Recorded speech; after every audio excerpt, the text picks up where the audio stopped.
Hey there, I'm Jess Budd. And I'm Christine Zernheld. And it is officially Marketing O'Clock here on June 28th, 2019. Remember, you can catch our famous Friday news show each and every Friday morning. If you want to follow along with us, just check out our show notes. Head over to marketingoclock.com for all the links in today's articles. And please subscribe while you're there so you don't miss a single episode. And before we get into the news here, our loyal listeners probably noticed that that's not Greg on the mic with me this week. No, apologies. He'll be back. He's on a well-deserved vacation, but you know what doesn't take vacation? What? The news. And that's why with me today is the lovely Christine Zernheld, aka Shep, which is what I'll be calling her for the duration of the show. So welcome, Shep. Thank you, Jess. Are you happy to be here? I'm so happy to be here. Talk the news with me. I'm so glad you're here. Looking forward to it. Okay, so first up in the news this week, Google appears to be testing a carousel format of text ads on mobile.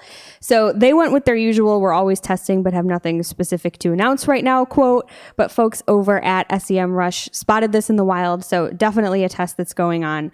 For those of you that are watching us on YouTube, you can see the GIF that they tweeted with an example of this, but I'll describe it for everyone else that's listening.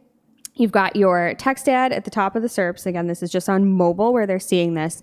And the text ad has site links and a couple other extensions, but below it, instead of more ads in their traditional format, there's a heading that says people also considered, and then a bunch of ads that you can swipe through in a carousel format that's reminiscent of shopping ads, if you will. So some things with this. I have many things on my list. The ads in the carousel are truncated, so you don't see the whole display URL or even all the description text, which I think is a little bit troublesome because we write those for a reason. Yeah. And this was spotted on a branded search, so it's nice for the brand in question that all the other brands are kind of being downplayed in this scenario. But if this is also happening on non-branded searches, and again, we don't really know, that's kind of scary. Like you have to be in the absolute top position or else. And we don't really know what or else means, but I'm sure this will have an impact on click-through rate one way or another if it goes wide. Do you have a take on this there, Shep? I think it's interesting that they got rid of the average position metric in light of this, because what would you call those three positions? They're like in the same place. Yeah. How do you decide who goes where? Do people look left to right? Do we know that? I don't think we do. That's a really good point. Is that like 1.2 position or like 2 and 3? I guess. That's a good point. Yeah, they got rid of that. Thank goodness. But the other interesting thing to me is that with this format, there's a little bit of love being thrown the way of the organic results. And I stress a little because you still have to scroll to get to them, but not much. And I'm usually hashtag team paid, but I'm going to take the other side for a second. And this is kind of nice for the folks that are showing up organically and maybe not running ads. And in other great news for non-paid, Google is adding some new features to Google My Business that make it easier for the 150 million businesses on the platform to connect with customers and encourage them to visit their store and follow them on Google My Business. So the new features released this week include the ability for businesses to add their logo to their profile, set up a profile cover photo, and change how the uploaded images are displayed. And you can also claim a Google My Business URL and a short name that's similar to a handle on social media to make it easier for customers to find your page. And they also introduced welcome offers, which gives businesses the option to offer a promotion or incentive for users who choose to follow them on the platform. And Google is doing a couple of fun things for the launch. They're launching a marketing kit website where businesses can order stickers and posters, encouraging customers to review them on Google. And these are free stickers, which is just so fun. And Google is highlighting the top 5% of businesses in any given category as a local favorite. Hold up. How do they determine that? They didn't say. They didn't. Well, top 5 what? I'm assuming like off of ratings. Oh, that makes sense. Yeah. Okay. So Amir Fish, Google Business Senior Product Manager, said in the announcement, "We hope that these more descriptive profiles not only help consumers quickly find the business that best suits their needs, but also helps businesses stand out and express what is unique about them." So some new features coming. People can customize their profile more and offer more things to people. It seems like they're trying to compete with Facebook pages here. So check out Google My Business. I like it better than Facebook anyway. People know how I feel about Oh, you do? the Facebook. Yeah, I don't use it. for anything other than advertising, of course, which we'll get to later. But I mean, Google My Business is where it's at. So I'm happy that they're improving this. Finally, here in our main news is an article from Marketing Land. And it's called LinkedIn Pages Get New CTA Buttons, Mobile Editing Capabilities, More. And the more is just one thing. So there are some exciting things happening for pages on the LinkedIn platform, not specifically ad accounts, but actual company pages. So just like Facebook, again, sticking with the theme of improving business presences, you can now add a call to action on your LinkedIn page, just like you can on Facebook. They have, I think it's at 5 options, like contact us, visit website, learn more, things like that. And they're also providing analytics for these CTAs, so you can monitor click-throughs, which is nice because who doesn't want to measure things? And then as the title suggests, admins can now also edit their page details and existing posts from their mobile devices, which is nice for folks on the go. To the more part of the title, that is what they're calling community hashtags.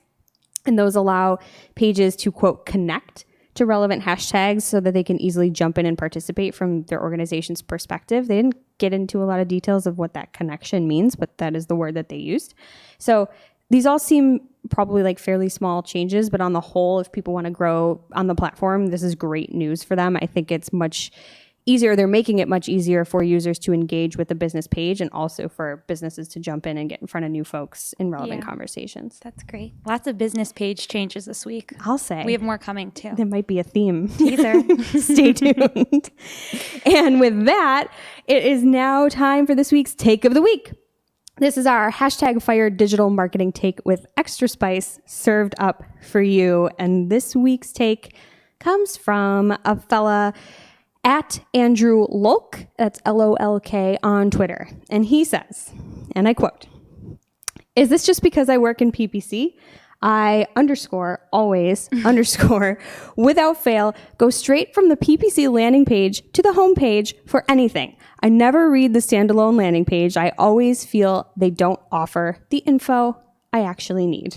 That is spicy. That is so spicy. I need a glass of milk. Because on top of that, there are several responses to this tweet where other folks said that they do the same thing. And that's completely insane. Yeah. Completely insane. That's not the way that it should be. That's why this is so spicy. We're digital marketers. This guy is too. He said so himself. We all know that the point of a landing page is to provide content that's relevant to the ad and make life easier for users. So if you're skipping that and going straight to the homepage, which is arguably the least specific page on a site, something is wrong. Yeah. So you're saying you don't do this. You look at the landing page. I think so. Yeah. I mean, what do you do? I have a different problem. I don't click on PPC ads. Thanks for keeping us in business, Shah. Because when we're at work, you often have to Google your clients for whatever reason, see how things are going. And you never want to click on the ad. So it's just become a habit where I never click on ads now. I don't want anyone to have to pay for my click. But I want other people to. So, all right. Yeah, I've definitely never even thought of doing this, though. I would always look at the landing page. Right? Yeah. I just feel like, to your point, you should definitely never click on a client's ad because you're paying for it. But if you just get in the habit, I get that. But there's folks out there, they're making this poor Andrew Lolk dig around their site after spending money to get him there. Like, shame on you. We're not doing our jobs very well if this is a common experience. So I know that we're not supposed to rant in this segment. We're just supposed to drop the take and leave it. But I feel like that needed to be discussed very much. Okay. Let's get into our lightning round. Pew, pew. Excellent pew, pew, Shah. Thank you. Thank you. I've learned from the best. At this point in the show, we will split up our content into 2 parts, paid and non-paid. So this week, Shep is going to cover everything that has to do with advertising, aka #team_paid. And I'm going to pretend to be Greg this week and cover the organic or non-paid news. Great. So here's what's happening in the paid universe this week. First up, we have some news for responsive search ads, which you can now edit and create in the Google Ads app for Android and iOS. If you already have responsive search ads set up, the app will pre-populate the new RSA with headlines and descriptions from your text ads in that ad group. And you can also create, review, and edit negative keywords in the app now as well. So I think my biggest thing from this was the negative keywords, that'll be great for people on the go. I don't really use the app a lot, but I can see like maybe it dawns on you that you left out a really important negative keyword. So it's good that you'll have easy access. And then the RSAs, I can't see myself using that, but I really like that it pre-populates. Yeah. I've thought of that before, that Google should do that. Like I'm always just copying and pasting assets from an ad, from all the ads in the ad group into the RSA, and it's nice that it does it for you. Yeah, that is super nice. And I'm with you. I don't really use the app. I know, Greg, if you're listening, hi. I know Greg likes to use the app a lot. He's probably using it right now. He probably is on vacation. But yeah, I mean, if it's going to make things a little bit easier on folks, or like you said, if you have like a shower thought or something, you're like, oh my gosh, I should negate this. And the second you get out of the shower, you can open the app and add a negative keyword. I'm all for that. I still probably won't use it, but it's nice to know it's there. Yeah. And next up, Instagram announced that they will be introducing ads in the Explore tab. In the initial rollout, Instagram will only show ads to users after they've engaged with Explore content, and Instagram will first test these ads to promote IGTV before offering the ad unit to a handful of brands over the upcoming weeks. That was in quotes. Air quotes. And according to Instagram, more than 50% of its billion users visit the Explore tab every month, which I thought was kind of low. Do you use the Explore tab, Jess? Only because I go there to search for someone, but I don't actually look at what's there. Do you? Same. I don't really use it a lot. Sometimes when I'm like really bored and should be putting my phone down. You could be using the Google Ads app to negate some keywords instead. Catching up on some work. But I think that it makes sense for ads to go here. It wouldn't bother me personally. They're not going to be big. Like when you're scrolling through your actual feed, they're going to be like the thumbnail size. So that's fine. Yeah. Who cares? Well, I think actually some people might scroll through theirs that way, but I never would. I would just keep it in thumbnails and click on ones that I think seem interesting. Yeah, which actually might help with click-throughs because you might not be able to tell it's an ad. I was thinking that too. Wink, wink, team paid. And next up, Google is adding features for advertisers to promote deals and drive in-store purchases. The first of these is seasonality adjustments, where you can tell Google's smart bidding system ahead of time if you anticipate a jump in conversion rates due to an upcoming sale or promotion, and it will be prepared for the increase and adjust more quickly. That's really nice. Always getting smarter. They're also adding new in-market audience segments, yay, such as beauty, sports, education, and real estate, including 30 new retail categories. So always check back on those to see if you have any that could apply to your brand. Promotions are now available for local inventory shopping ads. And finally, they're adding some changes to automated local campaigns. So advertisers will be able to use them to drive calls to their business locations. You can also set up location groups or subsets of locations to tailor budgets and messaging to specific locations based on in-store promotion schedules. And they also have added asset reporting to these ads too, so you can see your creative elements, the headlines, descriptions, and images, and see how they're performing. Sweet. Yeah, so exciting. And next we have Yelp, who is offering more paid profile upgrades to business owners.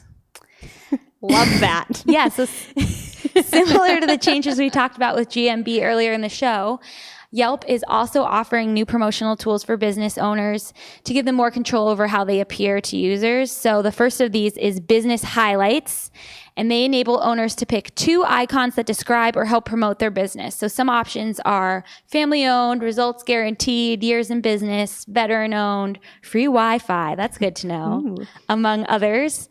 And there's around 30 to choose from, which is awesome.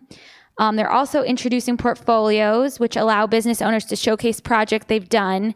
The examples they came where you could showcase remodeling or landscape design projects.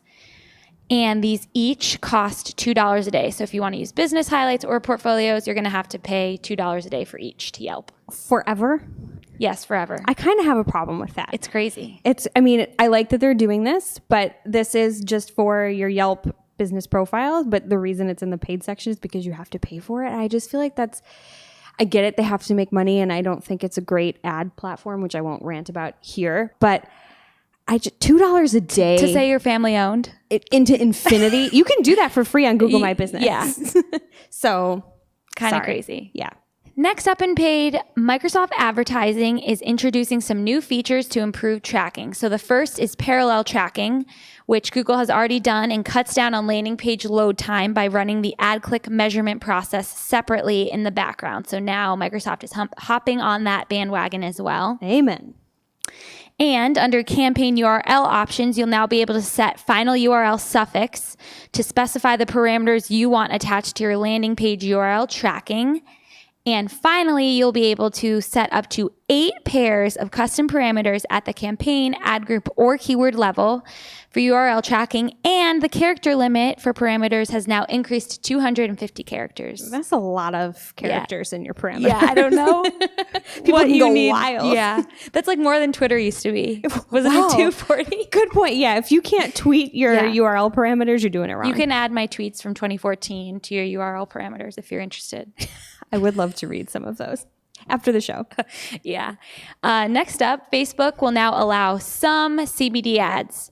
So Facebook seems to have relaxed a little bit on its outright ban on CBD products, as advertisers are allowed to run ads for topical hemp across Facebook.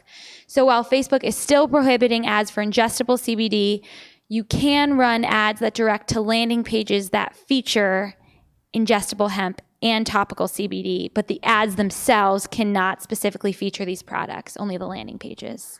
This is very, very specific and kind of crazy, but I mean, a couple weeks ago, I think it was at this point, we talked about the fact that Facebook was banning entire accounts for people that were trying to advertise any version of CBD. So hopefully they'll reconsider some of those advertisers' appeals. But this still, I just feel like there's a lot of rules here and they're not that, like you put them pretty plainly, but there's got to be more. And they're always changing. Yeah, because this was not the case. Yeah. Like, it's confusing. I feel bad for anyone that's out there trying to advertise their CBD oil. And the quote from Facebook, I don't have a direct quote in front of me right now, but it was kind of sassy. It was like, our policy has not changed. We did this months ago, but we just reported on that. Like, they're just being very unclear. Yeah, that's not cool. Well, if you want to read the sassy quote, head over to the show notes. It's Say there. that to the people whose accounts you banned. Right? And won't reconsider. There. Sass back. Good job. Take that. And that's all for the SaaS and all for paid. So over to you, Jess. All right. First up in non-paid, Google Webmasters, or at Google WMC on Twitter, tweeted this week that, quote, social profile markup for knowledge panels is now depreciated. There's a little more to that tweet. You can read the full thing in the show notes, but the gist of it is that Google will no longer look at or rely on any markup that you've added to your pages that note social profiles for knowledge panels. So if you don't trust them to discover this on their own, which is what they said they are going to do, you can go ahead and claim your knowledge panel through search. So if you need instructions on how to do that, they did provide a support link in the tweet. So check it out. Next, speaking of things that are going away or have gone away, 3 million fake businesses were removed from Google Maps in 2018. Wow. That's a lot of businesses. Yeah. It's a lot of fake businesses.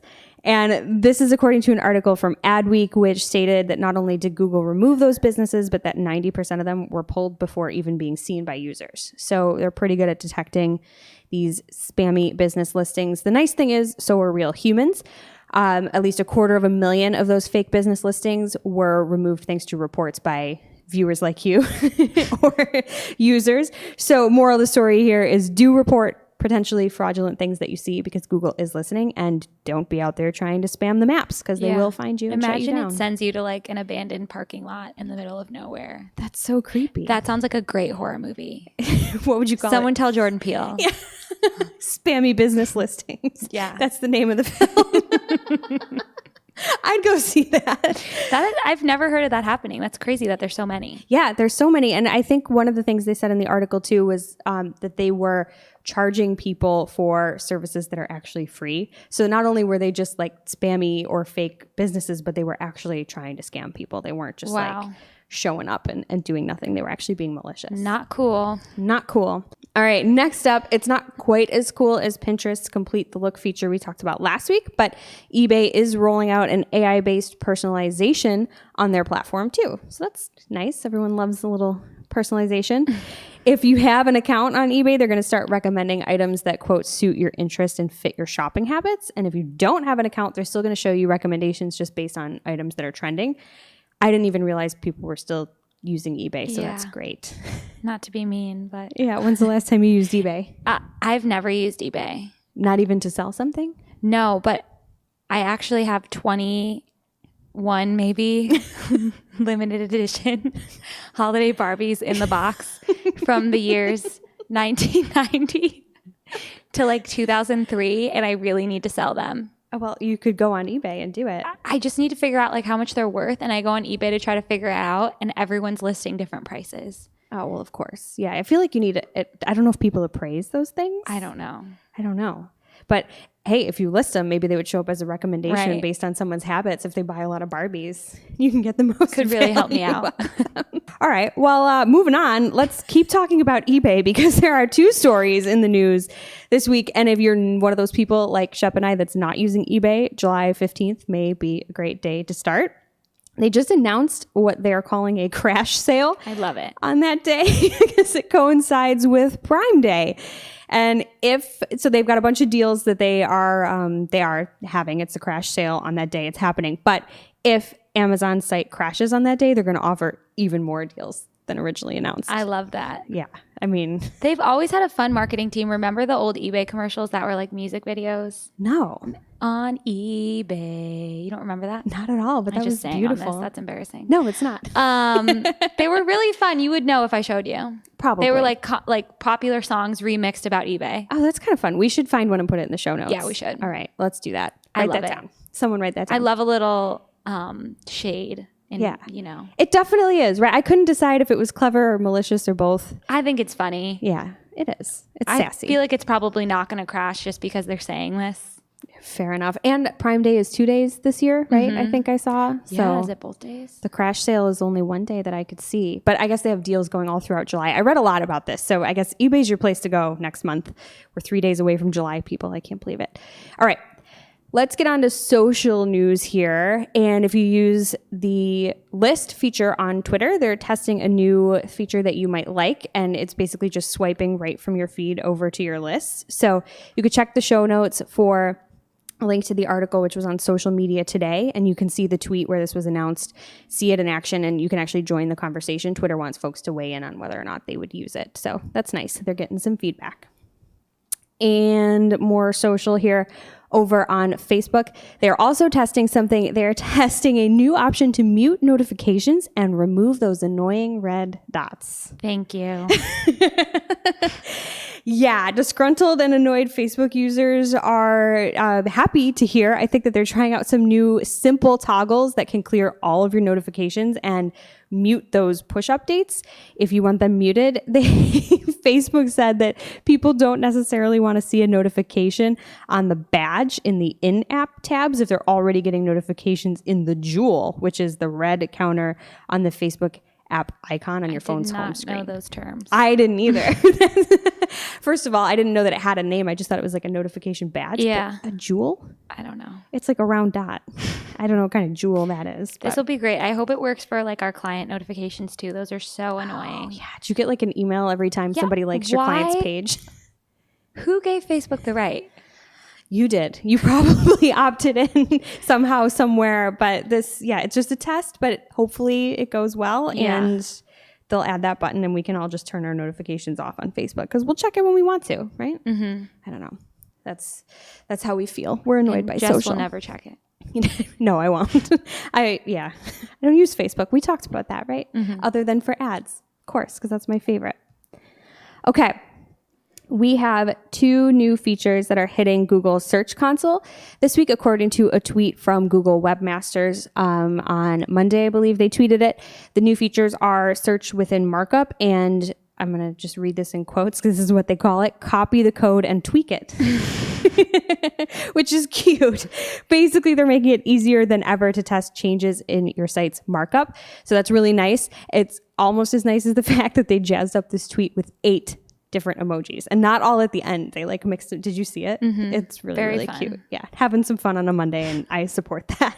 Finally, here in the lightning round, if you take lots of video on your phone, but you're not super inclined to edit it into something more, there is an app for you, and it's called Trash. It uses AI to stitch together multiple pieces of video footage that you choose into one piece, and it adds music and can add some features and adjust speed and make a really cool video for you. The idea behind the name is that one person's trash is another's treasure, so they're trying to make treasure out of your videos. Isn't that cute? Love that. Yeah, it's really cute. And TechCrunch tested it out, and they can vouch that it's pretty cool. I think the quote, I didn't write it here, but the quote in the article was, "It's not the most amazing video in the world, but it's better than I would have done," I think is what they said. Better than I would have done. Yeah, so it's nice. All right, and that is it for the lightning round, which brings us to our real life segment. Straight out of our accounts and into your ear holes. It's time for Working Hard Or Hardly Working. where we talk about what's going on in our IRL work. Good, Bad, or otherwise this week. So, Shep, what's been happening in your accounts lately? So let's talk about Greg again, because we had the same problem last week, me and him. We were both using max conversions in campaigns for separate accounts, and we had tweaked a few campaign settings. I was trying to control spend like overnight in the early morning hours with bid adjustments for certain hours, negative bid adjustments. And Greg was trying to do it with devices to bid down on certain devices. And we were both checking these every day. Like, why am I getting so many impressions from desktop when I'm bidding down on it? Why am I getting so many impressions overnight when I'm bidding down on it? And it turns out that we forgot, and this has happened to me before, when you use max conversions, it basically just ignores a lot of your settings. Which makes sense, like when you understand what it's supposed to do, which is just get as many conversions as possible and just not care about your other settings, I guess. So it did work when we turned the ads off with ad scheduling overnight, but bidding down didn't work. And same thing with devices. You had to completely exclude them. You couldn't bid down. And it's also happened to me with, I've tried to use standard delivery method and just ignores it. I tried not to optimize my ad. I tried not to optimize to rotate indefinitely with my ads once, and it just ignored it and kept showing the same one that was performing better, which, you know, if max conversion works, that's great, but it's just going to ignore your settings. So make sure you check them, make sure they're compatible. Yeah, that's a really good point. I feel like you forget that there's so much more than just bidding per click. Like that really does impact all of your settings. That's a good reminder. And it doesn't tell you. Like if it just told me, oh no, when I'm trying to set this bid adjustment, hey, this isn't going to work. Yeah, because it does that with some settings, right? It won't let you set the setting. It says it's incompatible with whatever. Wow, that's a good point. Hey, Google, if you're listening, that would be a nice little feature. Just let us know when something's not going to matter. Thanks, Google. All right. My tale of woe this week comes from Facebook ads. And I've said it many times on this show alone today, but I do use Facebook for advertising purposes, even though I'm not on the platform really socially, because I'm a huge fan of the targeting and creative options that it does have. What I'm not a fan of is the ads manager platform, period. There's a lot wrong with it, right? We get frustrated constantly. You and I feel like a lot together. So there's a lot there to unpack, and I'm not going to do it, but I will highlight one lovely thing that I ran into this week. Facebook Ads Manager cannot keep up with me, and I'm not that quick. But you're pretty quick. I'm pretty quick. So in this instance, what happened is that I had written all of my ad copy in a separate document so that the client could review it before I did anything with it. So when I went to actually create the ads, I was just pasting the copy into the different fields for the dynamic ad. And I pasted one text option, and then I pasted another text option. And then when I came back to paste the second one had disappeared. I don't know why. It was there. I saw it there. I went back for 2 seconds to copy something else, and it was gone. And this is not the first time that this has happened to me. I've gone in to edit something that I had saved as a draft. Maybe like you go have lunch or something and you come back, and after making the change, it's like it didn't even happen. Things will blink, and then it'll reload the old creative that I had just made changes to just a few minutes ago. And I don't know why it's happening. I just feel like something's glitchy about it. And the moral of the story is just check, recheck, and check again every edit that you make. It's super glitchy. Editor. Super glitchy. I've noticed that too. Thank you. I'm glad it's not just me, because at first I thought it's user error. It happened a couple times. I'm like, maybe I didn't actually paste that or change that. No. I've tried to put my cursor in a spot and it goes to the end. That's so not weird. Where I put it every time. That's so weird. It just does what it wants. It does. But it's not good, because then you might publish something because you think that you've, put everything you need, and then one of your CTAs you wanted to test is just missing. That's happened to me too. So Moral of the story, trust no one, check everything. Trust no one, especially Facebook ads. Yeah, amen. And now it's time for this week's WTH. All right, this week's WTH. Oh, gosh. It's a real doozy, folks. And Rebecca Jennings at Vox.com wrote an article about one of our favorite topics around here, which is SpawnCon, which we haven't talked about in a while. And I think it's now possibly reached epic levels of deception. Her article is beautiful and you should read the whole thing, but it's called "The Viral, quote, Surprise Proposal Shows the Less Glamorous Side of Influencing. A fashion influencer was swept off on a multi-day surprise engagement. It was also a marketing stunt." That was the headline and the subhead.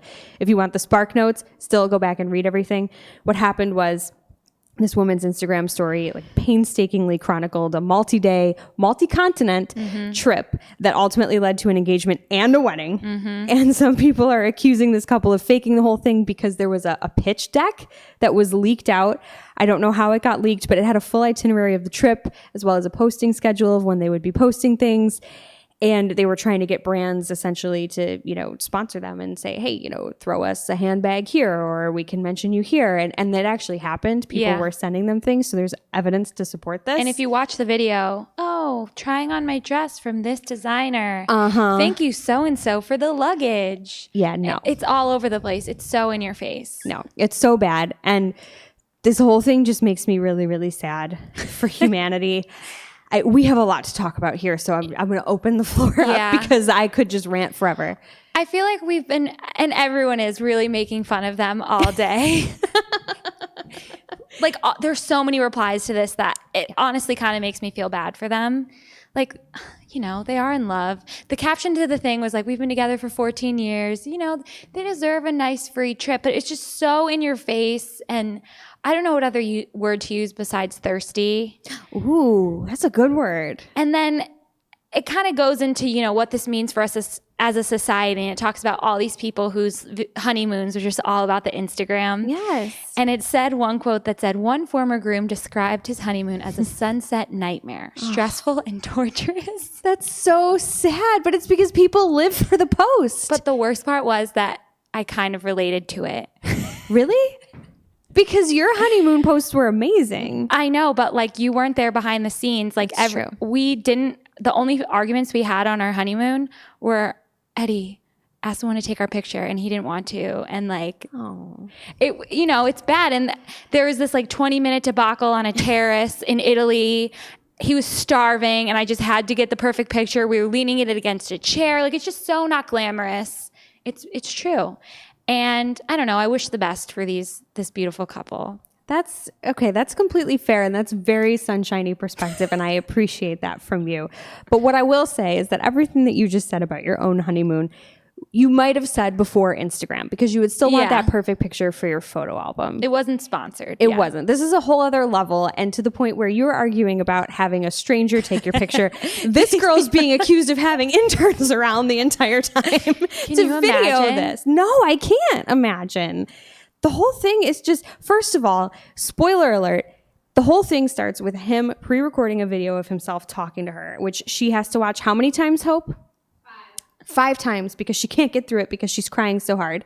But he starts the video with, "I have the most important question of my life to ask you. Problem is, we're not really into traditional weddings." So at what point in the rest of this saga does this girl ever think that she's not going to be proposed to? She acts so surprised. So surprised. And how much after that is the proposal? Weeks? Yeah, right? This took forever, at least days. Yeah, she gets out of the car and she's stunned. Yeah.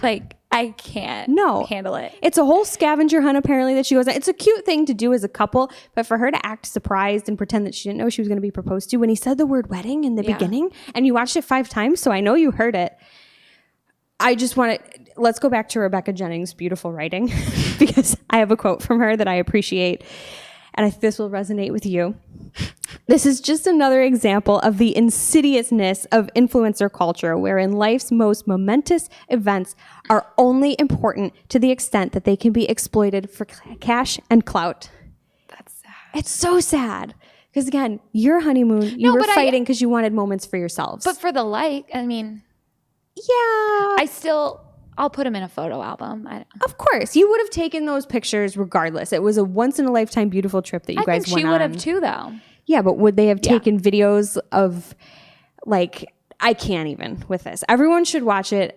You got to watch it. You have to watch it. We could talk all day about this. We really could. They should make a documentary about this. That would be very, very interesting. I'm just disturbed by the fact that people aren't living their lives in real life. It makes me sad. And I know there's good money in being an influencer, but she's a pretty good actress if this is true. And I think there's more money to be made. In acting. In Hollywood, yes. Excellent point. We will leave it at that. That brings us to this week's Cool Tool. As a reminder, our Cool Tool segment is not an official endorsement or paid mention. We're simply sharing something we found in our travels that may be of use to our listeners. So this week's Cool Tool is the YouTube Mockup tool, and this tool is free, which is always great. It's a Google tool and allows anyone with a Google login the ability to see what their video content would look like as a YouTube ad. So all you have to do is log in, drag your files onto the screen, and upload your video, and select the type of YouTube ad that you want to test, whether it's a TrueView ad, 15-second ad, or bumper ad. And then you can preview what the video will look like in both mobile, portrait, and mobile landscape formats. And they've promised that preview options for desktop, and watch pages will be coming soon, which is awesome. And it's really cool to see what the video is going to look like on the phone. Like, it shows you how it's going to be cropped. And it also shows where, like, the skip ad button will be on it, which nice. I think is valuable to see before you start paying for impressions. Absolutely. So yeah, go out there and check it out. That's awesome. I feel like that's a great tool too if you need to show a client what their ad is going to look like too. Awesome. That is wonderful. And that brings us to this week's must-read marketing article of the week. An article so in-depth, so detailed that we simply cannot cover it in its entirety on today's show. And this week's must-read is called Creating Instagram Ads That Convert. It's an interview by Michael Stelzner from Social Media Examiner. And he spoke with Andrew Hubbard of Hubbard Digital, which is an agency focused on Instagram and Facebook ads. So there's two ways you can consume this content. You can listen to the audio version of the interview, or if you'd rather read it, you can actually go through the article. They spell it all out. Either way, it's a great resource. It goes very in-depth on creating ads for various Instagram placements and even dives into some helpful tools that you can use to make better ads visually. So what I really liked about it is they talk about the key differences between creative for Facebook and Instagram, because that's huge. You can run ads on both platforms just via Facebook Ads Manager. So they're drastically different platforms, and it's very easy to lose sight of that. And this is just a really good reminder for anybody that's been running ads on the platform or anybody that's new to it. It is just a great, great resource, just highlighting Instagram itself as an ad platform and all the stuff that you can do with it. So thank you, Michael. All right, that does it for today's show. It is now officially not Marketing O'Clock. Remember, you can catch up on everything from the show on marketingoclock.com. Please be sure to subscribe so you don't miss a single episode. And we will see you next week.